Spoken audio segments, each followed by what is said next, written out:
La Suède a une superficie 15 fois supérieure à celle de la Belgique, avec une population quasi identique, 10 millions d'habitants. La Suède est membre de l'Union européenne depuis le 1er janvier 1995 et de l'espace Schengen depuis le 25 mars 2001.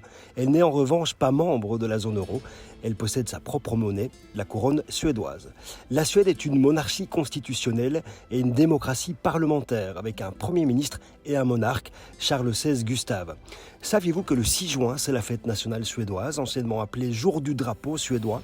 En ce jour, les Suédois fêtent principalement l'élection de Gustave Ier Vasa comme roi en 1523. La Suède et la Belgique ont un lien familial fort. Astrid de Suède, devenue princesse de Belgique puis reine des Belges en 1934, est en effet la grand-mère du roi Philippe. L'accident de voiture qui causa son décès le 29 août 1935 en Suisse amena une grande émotion dans notre pays. Aujourd'hui, de nombreuses entreprises suédoises sont présentes en Belgique, H&M, Volvo ou encore Ikea. Mais l'histoire économique de nos deux pays est liée depuis plusieurs siècles. En 1613, la paix est signée entre la Suède et le Danemark. Et pour relancer l'économie et principalement les mines de fer, le roi fait alors appel à un liégeois, Louis de Geer.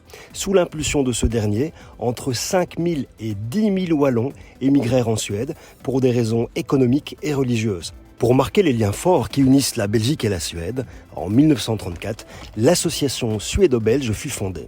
Les statuts de la SBA définissent ses objectifs de poursuivre et développer les liens de sympathie qui unissent la Belgique et la Suède, ainsi que les relations commerciales et économiques entre les deux pays.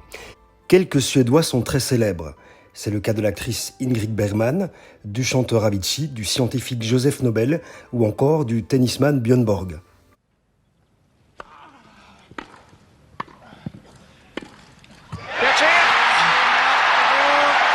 Stockholm, capitale de la Suède, est réputée pour être l'une des villes les plus participatives et les plus chaleureuses au monde. Son ambiance contemporaine, urbaine, est équilibrée par une histoire séculaire et par une proximité avec la nature. Stockholm est en effet située dans un archipel de 14 îles sur la mer Baltique et est reliée par 57 ponts. C'est la raison pour laquelle, tout comme Bruges, on appelle la capitale suédoise la Venise du Nord.